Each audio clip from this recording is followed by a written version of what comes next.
Rex Infernus BO7 is going to slaughter you on day 1. Attempting to train enemies in wide-open circles will fail here.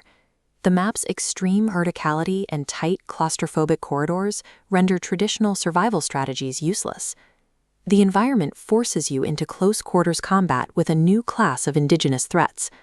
Swarming death spinners cut off escape routes, while a towering elite enemy, the Web Mother, actively cocoons the surrounding architecture to trap players. Amidst this hostility sits a striking anomaly.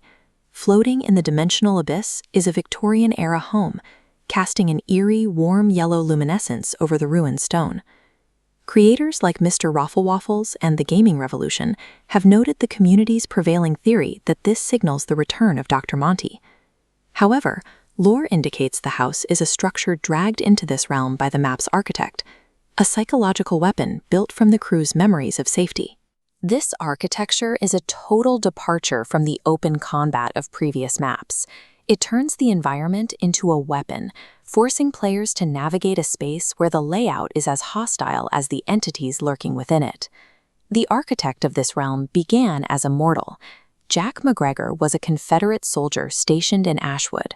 Following a betrayal by local elites in January 1865, he deserted his post, developing a deep-seated hatred for human self-interest. McGregor exploited a classic vulnerability known as the True Name to subjugate the cosmic deity Veytharion. Armed with this stolen authority, he systematically expanded his control, subjugating the remaining elite entities of the Dark Aether and installing himself as their warden. For over a millennium, McGregor operated from the shadows. He leveraged this stolen cosmic power to reshape the multiverse, forcing reality to mirror his own historical grievances and ideological fanaticism. Beneath the godlike abilities, the architect operates on human bitterness. Understanding McGregor's mortal flaws provides the forensic framework necessary to predict and dismantle the cosmic apocalypse he is currently executing. The entities McGregor enslaved are the Shadowsmiths. Veytharion, Caltheris, Dravakar, and Nyxara serve as the original architects of the Dark Aether, shaping its raw chaos into physical reality. This shows the Loom of creation.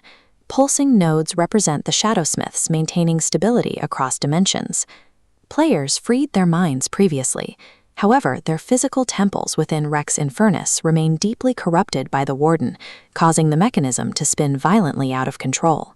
The primary objective requires players to carefully navigate these corrupted spaces and use the World Seed to cleanse the shrines.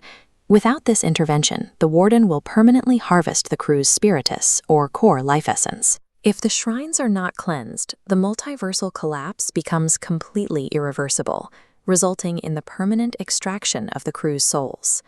Preparing for Day 1 requires a strict focus on survival tactics, building on the early sandbox and meta breakdowns provided by creators Talum and Mr. Rafflewaffles. The return of the Widow's Wine Perca-Cola dictates the new meta. The Tangled Web and Hatchling major augments transition this perk from a passive defensive knack into an active area denial weapon, locking down tight corridors. The early rounds enforce punishing damage checks.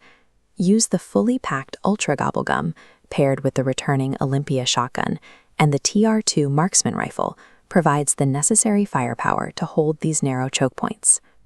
Talum correctly flagged a major point of confusion on the subreddit regarding the arsenal. The heavily anticipated Bloodthorn is merely a cosmetic weapon skin rewarded for the main quest, not the functional wonder weapon.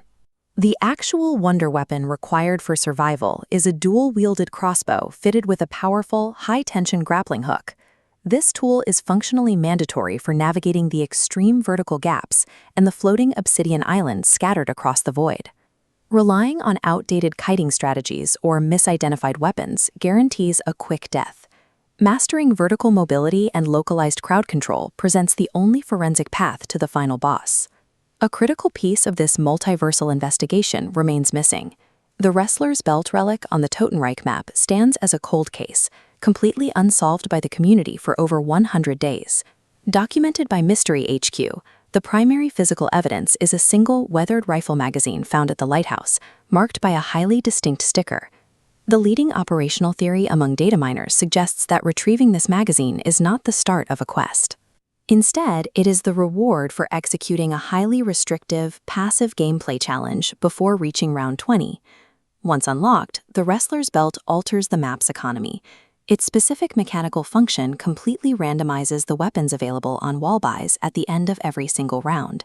This chaotic modifier provides a vital resource for the upcoming finale, as randomized wall buys allow teams to bypass the standard ammo and weapon scarcity of the map's most difficult zones. In the resource-starved environment of Rex Infernus's Cursed mode, this randomized access to high-tier weaponry provides the damage output required to survive the opening rounds and reach the Super Easter egg. The August 20th launch establishes a strict deadline.